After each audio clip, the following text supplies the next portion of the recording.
Muy buenas noches, apreciados hermanos. En esta oportunidad vamos a meditar en el texto bíblico de Daniel 7:25.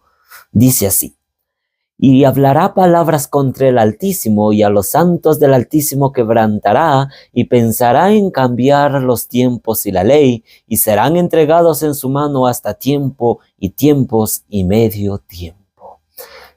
En esta oportunidad yo quisiera solamente tomar la parte donde dice pensará en cambiar los tiempos y la ley. Veamos lo que nos dice Lucas 24:44. Nos dice así: y les dijo, estas son las palabras que hablé estando aún con vosotros, que era necesario que se cumpliese todo lo que está escrito en mí, en la ley, en los profetas y en los salmos. Aquí nos está hablando de tres partes del Antiguo Testamento: de la ley, de los profetas y de los salmos. Pero veamos la ley. Cuando hablamos de la ley, 5 primeros libros que se le conoce como el Pentateuco. Ahora, de Génesis a Deuteronomio se lo conoce como el libro de la ley. ¿Por qué? Porque encontramos leyes. Encontramos leyes de la salud, leyes civiles, leyes ceremoniales, la ley de Dios. Entonces encontramos muchas leyes más. La pregunta es, ¿cuántos mandamientos hay desde Génesis hasta Deuteronomio?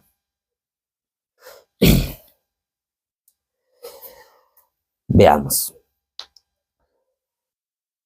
Según investigaciones de muchos teólogos, se dice que son 613 mandamientos. 10 que pertenecen a la ley de Dios y 603 que pertenecen a las leyes ceremoniales. Las leyes ceremoniales y ley de Dios. 603 leyes que está dentro de las leyes ceremoniales o dentro de la ley de Moisés, y 10 mandamientos que está dentro de los mandamientos que escribió Dios con su propio dedo. Muy bien. Veamos primeramente el libro de Deuteronomio 31, 24 al 26. Dice así: y cuando acabó Moisés de escribir las palabras de esta ley en un libro hasta concluirse, dio órdenes a Moisés, a los levitas, que llevaran el arca del pacto de Jehová, diciendo: tomad este libro de la ley y ponedlo al lado del arca del pacto de Jehová vuestro Dios, y esté allí por testigo contra ti. Primeramente, encontramos la ley de Moisés o las leyes ceremoniales. Esta ley ceremonial, vamos a suponer que esta es la ley ceremonial. Esta ley dice que fue escrita ¿por quién? Por Moisés. Y luego dice que se dio órdenes que esta ley fuese colocada a un lado del arca del pacto. Muy bien, entonces hasta ahí vemos que la ley ceremonial o las leyes que están dentro de la ley de Moisés fue escrita por Moisés y fue colocado a un costado del arca del pacto. Ahora vamos a ver un poquito de la ley moral o la ley de Dios. Éxodo 31:18 dice: y dio a Moisés, cuando acabó de hablar con él en el monte de Sinaí, 2 tablas del testimonio, tablas de piedra escrita con el dedo de Dios. Notemos algo. En esta ley fue escrita por Moisés y fue colocada a un lado del arca del pacto. Muy bien, ahora sí, vamos a suponer que esta es la ley de Dios. La ley de Dios, dice, fue escrita por el propio dedo de Dios. Ahora veamos algo más.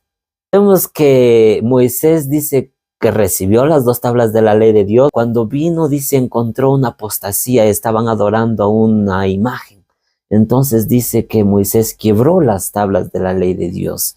Y cuando él quebró, Dios lo dice algo muy importante nuevamente. Veamos lo que dice Éxodo 34:1.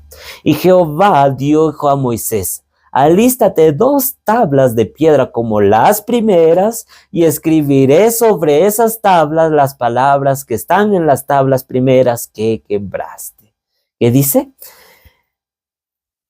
Dios o Jehová lo dice a Moisés, alístate 2 tablas como las primeras que quebró.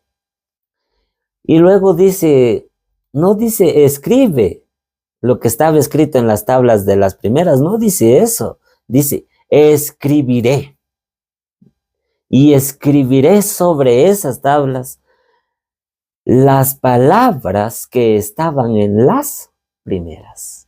Fueron las mismas palabras que estaban, los mismos 10 mandamientos que estaban en las primeras tablas de la ley de Dios que fueron quebradas. Nuevamente se escribió. ¿Y quién lo escribió? ¿Moisés? No.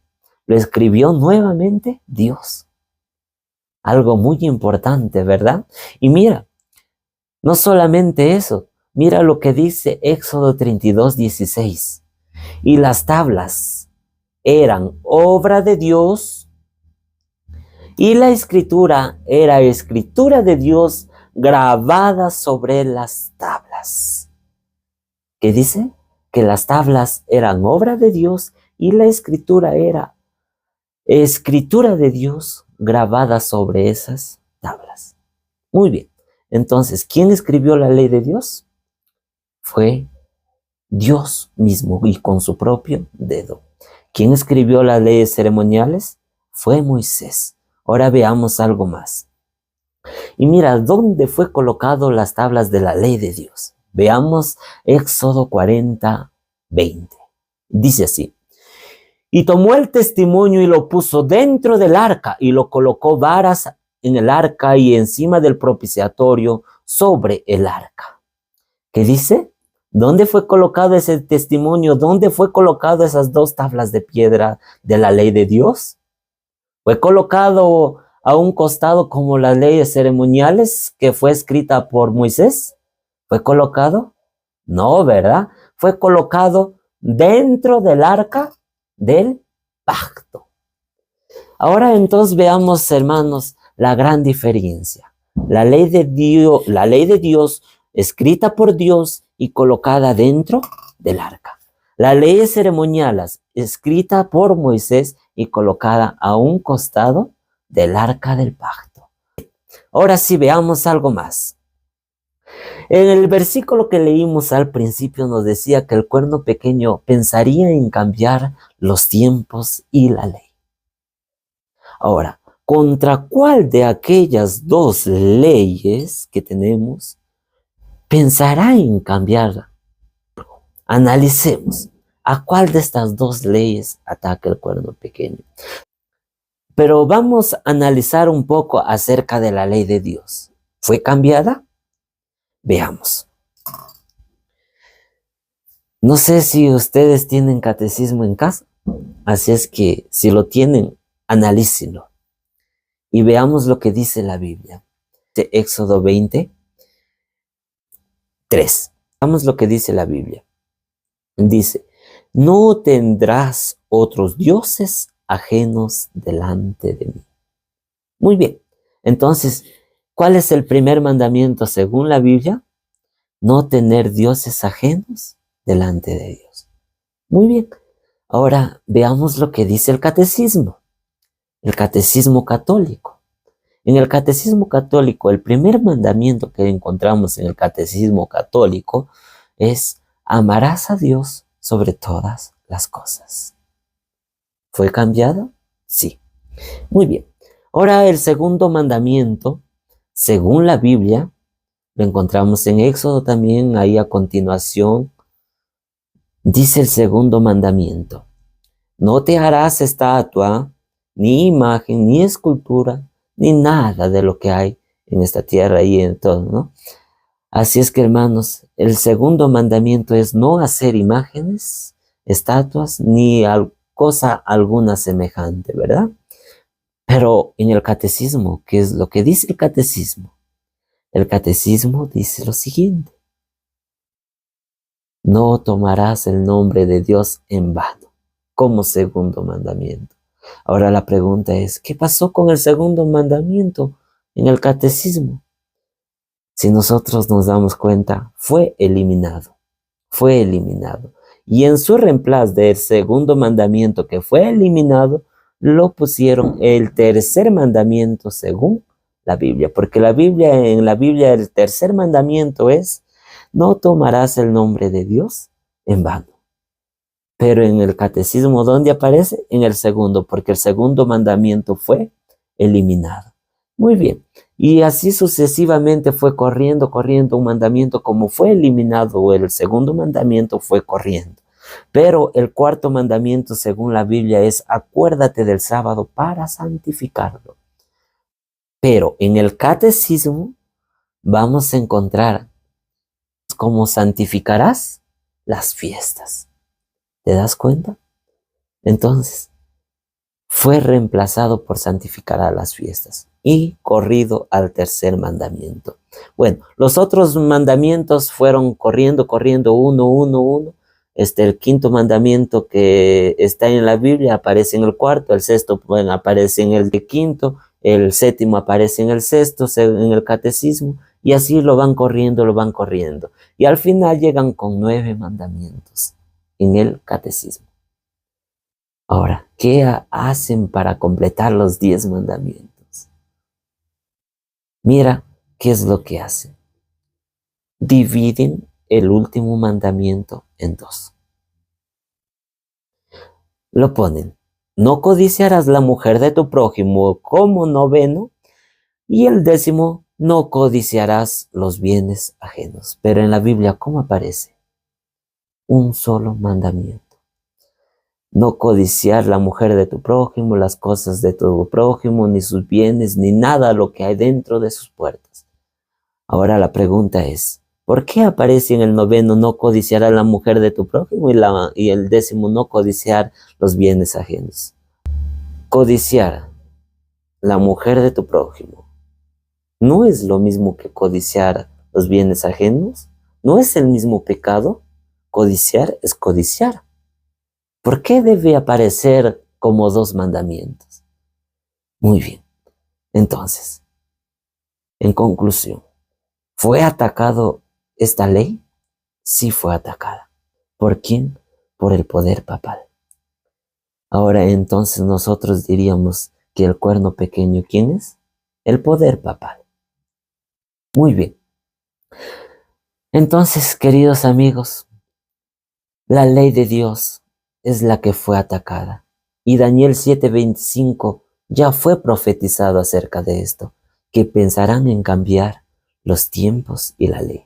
Los tiempos también fueron cambiados. El cuarto mandamiento, como veíamos, fue reemplazado por santificar a las fiestas. El catecismo, al converso de la doctrina católica, página 50, dice lo siguiente: observamos el domingo en lugar del sábado porque la Iglesia Católica, en el Concilio Laodicea en el año 336, cambió la solemnidad del sábado al domingo. Y en el año 321, antes de que se cambie la solemnidad del sábado, Constantino se nombró obispo de la Iglesia Católica y da su primera ley civil concerniente a la observancia del domingo. Fue en el año 321. Entonces, en el año 321 se da la ley civil. Luego, en el año 336, más adelantito, se cambia la solemnidad del sábado al domingo. ¿Fue Cristo quien lo cambió? ¿Fueron los apóstoles quienes cambiaron la solemnidad del sábado o este día de reposo? No, fue Constantino. Y mira lo que dice La fe de nuestros padres, un libro católico del cardenal Gibbons. Este libro dice lo siguiente: puede leer la Biblia desde Génesis hasta el Apocalipsis y no encontrará una sola línea que autorice la santificación del domingo. La Escritura recalca la observación religiosa del sábado, un día que nosotros no santificamos. Este cardenal católico, él reconoce que en la Biblia no hay la santificación del domingo y reconoce que el sábado es el día de reposo, pero es un día que ellos no santifican. Es lo que está diciendo este cardenal. Y mira, algo más, y es algo que me llamó mucho la atención. En el libro Las autoridades de la Iglesia Católica, 18 de marzo de 1930, dice lo siguiente: es bueno recordarles a los presbiterianos, bautistas y a todos los demás cristianos que la Biblia no les apoya en ningún lugar la observancia del domingo. Escucha, el domingo es una institución de la Iglesia Romana Católica y aquellos que la observan un mandamiento de la Iglesia. Entonces, ¿qué es lo que están diciendo en este libro los católicos? Es que la Biblia no apoya en ningún lugar a la observancia del domingo. Y habla ahí que a todos los protestantes o presbiterianos y a los demás cristianos que guardan el domingo, están guardando un mandamiento de la Iglesia Católica. Y mira, en el mismo libro, de 1950, el 5 de febrero, dice lo siguiente: protestantes aceptan el domingo en vez del sábado como día de descanso y como día del culto público después de que la Iglesia Católica hizo el cambio. Pero la mente protestante no parece darse cuenta que en la observancia del domingo están aceptando la autoridad del vocero de la Iglesia, el Papa. Clarito, ¿verdad? ¿Qué está diciendo aquí, hermanos?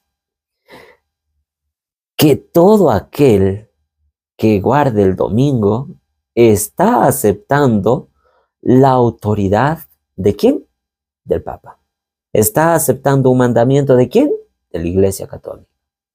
No un mandamiento de Cristo, no un mandamiento que dejó Dios, no un mandamiento de que lo guardaron los apóstoles, no. La Biblia nos dice que el sábado es el día de reposo. Entonces, la ley de Dios fue atacada y será atacada aún más. Pero Dios tiene un pueblo que guarda los mandamientos de Dios y tiene la fe de Jesús, según Apocalipsis. Y ese pueblo es para este último tiempo.